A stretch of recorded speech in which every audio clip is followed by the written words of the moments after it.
Hello साथी हो ल हेर यता मेरो मम्मी यता म आज यति थोरै मेरो साथीले गिठा ल्याइदिनु भएको थियो। म इन्डियातिर बस्छु नि, पहिला पुरानो पुरानो बचपनदेखि गिठा खाएको बानी, अहिले इन्डियाबाट आएको। यहाँ गिठा के अरे ल्याइदिनु भएको मेरो साथीले, गिठा पकाएर खानु लागेको नि साथी हो। कोले खानु भएको छ गिठा?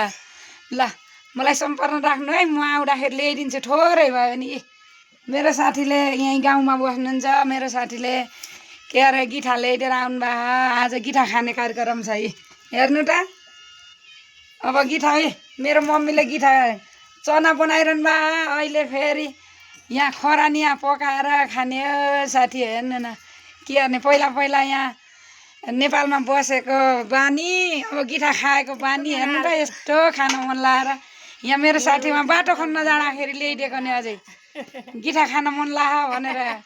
साथी भनेको यस्तो हुनुपर्छ के साथी, हेर्नु न।